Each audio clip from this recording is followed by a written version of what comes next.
Hey, it's Strong. I have another midweek movement of the day post for you. Today's mod is another fun one.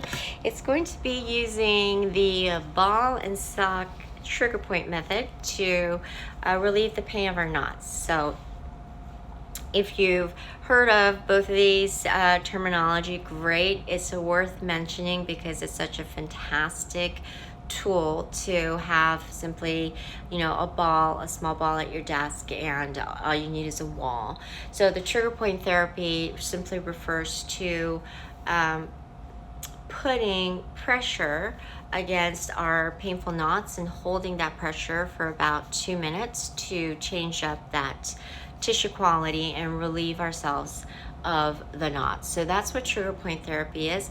It falls under this bigger umbrella of self myofascial release, SMR, and then there's, like I said, the trigger point therapy, and then there's the techniques falling under the different therapies. So we're using the rolling method with the ball. Then there's things like the stripping, and then there's foam rolling. There's different modalities and methods and combinations that you could do. Today we're just going to focus on the trigger point with the ball on the trapezius affected area. So that's the big diamond shaped muscle that is connected to about the bottom third of your skull, and then goes across your shoulder and then down your back. Because one of the functions of the trapezius is to keep our neck up, and our forward neck issue is a very common culprit for that tension. Then the difference between tension and knots, well, besides the actual unmistakable pain of having a knot, if it's muscle tension, then you will find relief and release through the myriad of stretches that you could do for your neck and shoulders.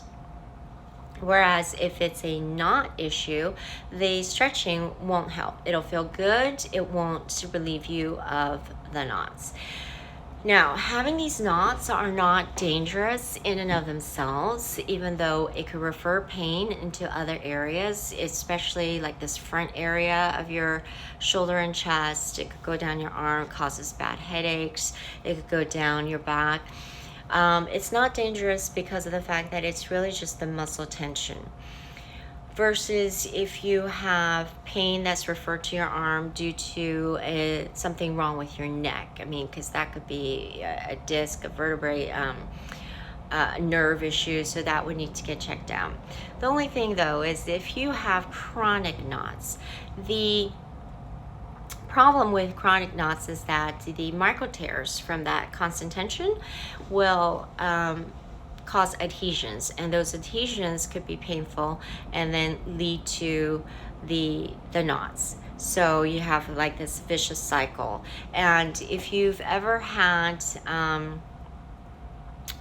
rolling out of your fascia, you'll know what I mean, because it's not a pain that is felt until you're actually on it. So that is what the constant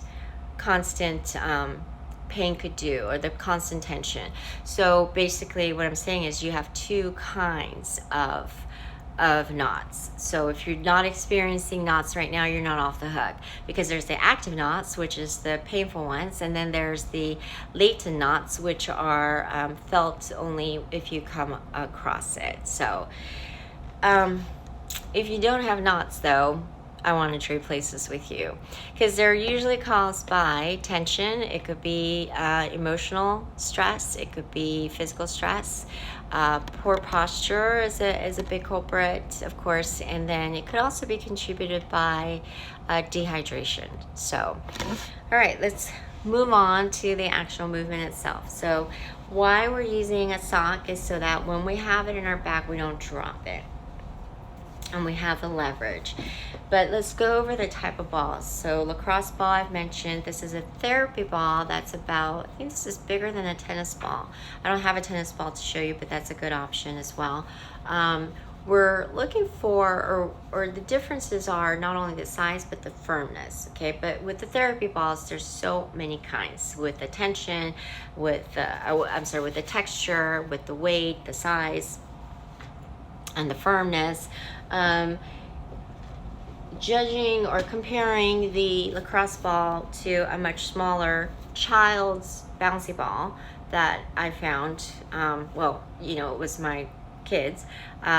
Do look at your kids' toy bins for toys to take.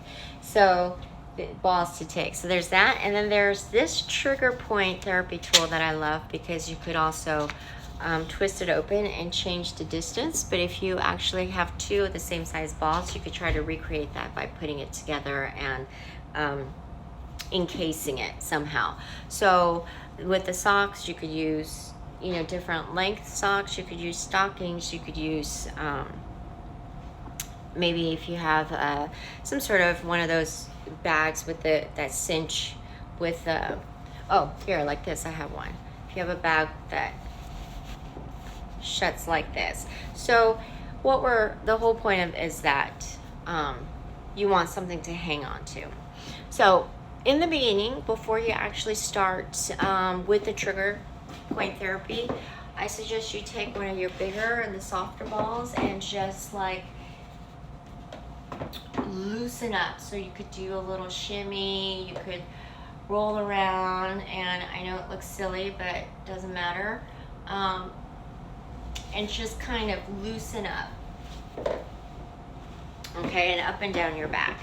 Then once you've done that, then take your smaller tools, stay off the bones, and find your trigger point. And at that point, you just want to hold it. Just chill out for 2 minutes.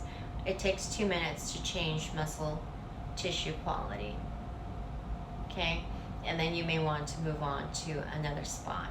But that's how you're going to actually release your knots. And right now, when it's especially hard to see like a massage therapist or a chiropractor, you know, anything like that, this is great to have in your arsenal. I would use all of the above, but I definitely can't be without this one. So give it a try. This is John signing off, reminding you to start where you are, do what you can, use what you have, even if you have to steal from your kids, and move something.